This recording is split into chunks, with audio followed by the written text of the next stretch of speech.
Hello, everyone. This is Natalie Raymond with Multi Business Solutions, here today to share some tips and tricks and just thoughts on remote working. Due to the current COVID-19 situation that we are under, many employers have now had to allow their workforce to work remotely.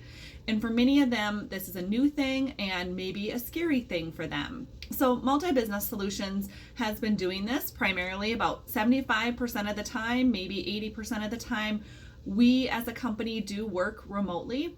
And so, this is not new for us, and we just wanted to share some thoughts with businesses that are experiencing this, that are new, and see if there's any insight in anything that we can help you to get through this.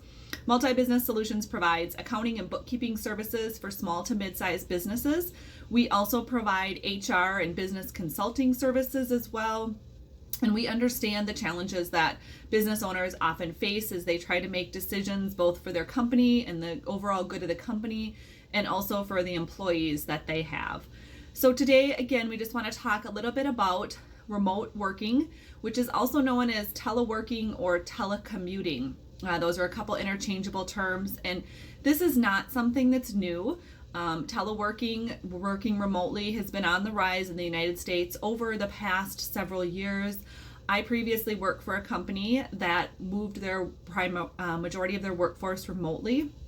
And so, again, this was not anything that's new, but more and more businesses today are having to do this just because of the safety and security and keeping their employees safe during this COVID-19 crisis that we're all facing. And so, as they think about moving their employees remote, maybe that's a little scary for them, and maybe there are some things that we can help with. So, as you think about moving your workforce remote because of COVID-19, maybe in your mind you're thinking, well, I just can't wait till everything returns to normal and this is past and I can get my employees back in the office. And that might be the case. However, I just want you to, have a little bit of thought in your mind that normal might not be normal when we're all done with this. And employees, after working from home, might demand more and more continuation of that, or at least some flexibility and some allowance for it. And employers maybe too, after this is all over, will realize that the cost savings is there in not having to heat an office building, staff an office, pay rent on an office. And so I think that as the crisis passes and we come out of it, that more and more employers though will be looking to remote work. So as an employer, what should you do? And as an employee in this situation, what should you do as well? So one of the things I think that companies fear in having their workforce work remotely is that they won't be as productive. I think in many employers' minds, they sit there and go, well, my employees are just going to watch Netflix all day and do their laundry and their dishes, and they're actually not going to be working. And I understand this fear, that some employers have. However, the first thing I would say is that you need to trust your workforce and your employees. And if you can't trust them to do the work during the workday, then maybe you don't have the right employees. So that would be the first thing I would say.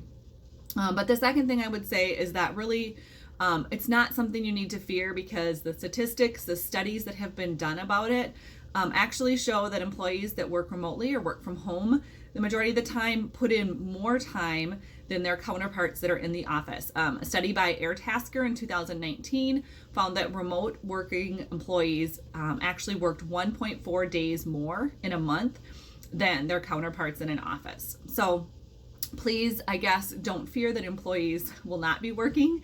And just remember that when they're in the office, there are distractions there as well. So you might think of the typical water cooler conversations, or employees that, stop by each other's desks to chat a little bit, or managers that stop to check on a project and then end up talking about the weather or the game or the weekend or whatever.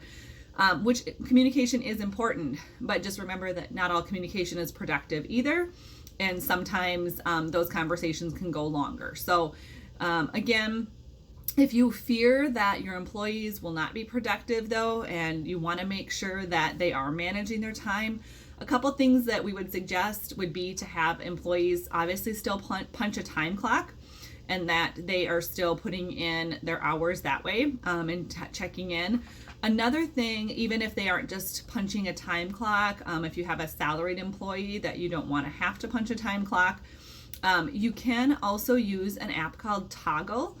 We use this with Multi-Business Solutions, and it's a great app. It's free for many applications. There's a certain program amount you can pay for, but there's a lot you can do with just the free version. And this will allow you to track your time between different projects and tasks within projects. And so this is also really good just, to know what people have been up to and what they've been doing. And then also it's good if you have clients that you need to bill, by a project basis, by an hourly basis, you can use it for that as well. So we would recommend Toggl. I'm sure there's many other apps or things out there for time tracking as well. And so just look into that if that's something that you think that would be important to make sure that you keep people on task with. Another fear sometimes that we see as far as remote working is, just fears over communication, and that company culture and collaboration will really suffer. And, that is a possibility if you are not intentional about it and if you don't put the work into it. But if you make it a priority, you can still be successful in maintaining a really strong company culture, really strong communication, if you just, again, put forth the effort. So just know that it will not happen on its own. Oftentimes, you get busy, and so the day passes very quickly sometimes, and before you know it, you're like, oh, I forgot to check in on my team. I wonder how they're doing today. So just know that, again, you have to plan for it, schedule it. Maybe you put it in as an appointment on your calendar. Check in with my team, see how they're doing, just so that you have that reminder when it goes off that you need to do that. Make sure that as far as communication goes, that you have really good systems around email, phone calls, instant messaging, video conference. Those are all different channels of communication that you're going to have to use, and you're going to find that some employees respond better to different forms of communication. Some employees really want that phone call at least once a day, to have the conversation with somebody. Other employees don't want that. They don't want a phone call, and they would prefer that you send them an instant message or that you email them if you need something or to check in. So just know that different employees have different needs around this. One tool, again, that we use for instant messaging is called Slack. And again, this is free for businesses up to a certain threshold as far as number of users or number of messages, but we are able to use the free version, and it works great for us. We can send messages on specific projects that we're working on or questions that we're having. We can also use it just to post, funny quotes of the day or memes. So we just have like a general channel or a random channel for different things. And it's just a good way, again, to stay in touch and check in with people. As far as keeping your company culture alive and collaborating on that, again, we've done fun things like participated in a remote spirit week that Fergus Falls put on. And so it involved different days of dressing up and things, and we could post the videos then or the pictures of each other doing this. And so that was a really fun activity, and it just gave a little break in the day and the mundaneness of kind of life sometimes.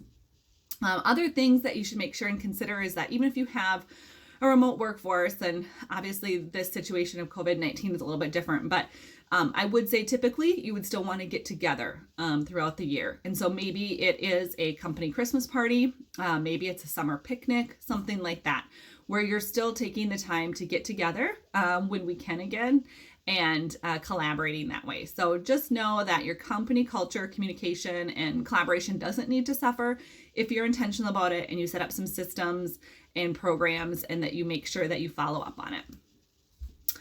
The other thing that I would recommend if you're working from home or you're going to have a workforce that works from home would be to create a policy. As HR professionals, we often like to make sure that there's a policy for everything and a handbook that supports that as well. So in this case, I would say, again, make sure you have a policy. that talks about the requirements and the expectations of working from home. So some things that you might want to address in that policy is, internet speed, what's required.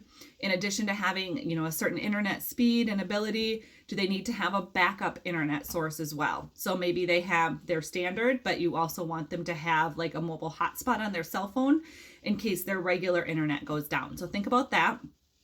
Equipment in the policy, you want to address what equipment does the employee have to provide and what equipment is the company going to provide. So make sure you set that up and lay that out and are intentional about that. That would go as everything as far as like computers, printers, fax machines if you need, although a lot of things can be done via eFax now. So if they have a scanner, but then things like regular office supplies, papers, pens, ink for their printer, things like that. What's the policy going to be? The other thing that you should address is just safety and security, which is the security of the employee, obviously in the location, that they have a secure and safe location to work from. We really recommend, if at all possible, and I know everybody's residence doesn't accommodate this, but if at all possible, try to create an office space that is separate from the rest of the house and if possible has a door that closes. I know for myself, this has been instrumental to be able to have a separate place that I can go to work at and I can close the door. And then when the day is done, I can come out and I can start making supper for my family. So think about having a separate space. And then also, as we're talking about just security and things like that, making sure that you require them to have a certain level of antivirus software in the computer and that they maintain that, that they're careful and protecting company files and confidentiality with your client's information, be that passwords or things like that they might have access to. Try to establish in the policy, either overall or as an individual, what kind of hours and expectations for that there is. Right now with COVID-19, this is maybe have to be a little bit more flexible than we would say in a typical normal situation.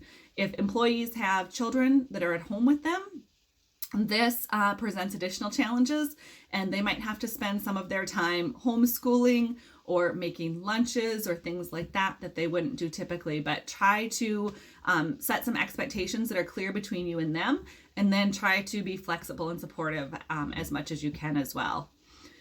Also, just thinking about anything else that might come to your mind that you would have, again, those concerns about would be something that you would want to define in the policy with them. The other, tip or challenge we would have in this is just trying to create that work-life balance and thinking about that.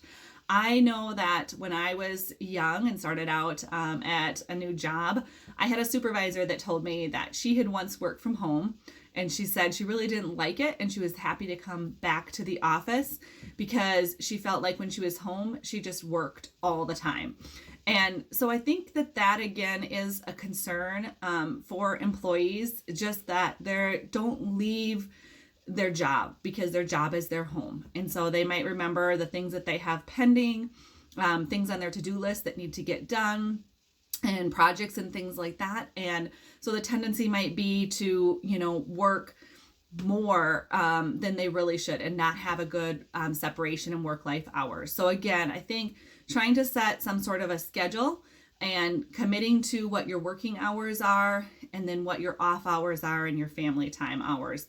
Really trying to, be present in each of those situations 100%, whenever possible. So if you're working, that's what you're doing. And your family needs to know that if you have kids at home or if you have a spouse that's maybe also working from home or that just comes in for lunch or checks in during the day, things like that they understand what your working time is and when you need to work. And then when you're not working, that you are dedicated to your family during that time. And that's their family time or that's your you time. And that you're still practicing, self-care and all those good things as well. So again, we understand that this might be a new situation for many employers and that maybe they haven't done this before. And so they're faced with the fears of having employees working from home and not being as productive. They're faced with the fears of just that when will this end and things like that. And so I think that's all really normal. But we just really encourage you again to try to set up a policy and try to address many of the things that you are concerned about in the policy, whether it's hours, expectations, things like that. And then again, that you are intentional with your employees when it comes to communicating with them and trying to maintain that strong culture. And so, again, just know that we are thinking of you all during this time. And if you have any questions, you need help establishing a policy, or just tips on, again, some of the apps that I mentioned for tracking your time or communicating, please feel free to reach out to us. We would love to hear from you and help in any way that we can. My name again is Natalie Raymond from Multi Business Solutions, and thank you so much and best of luck to you during these times.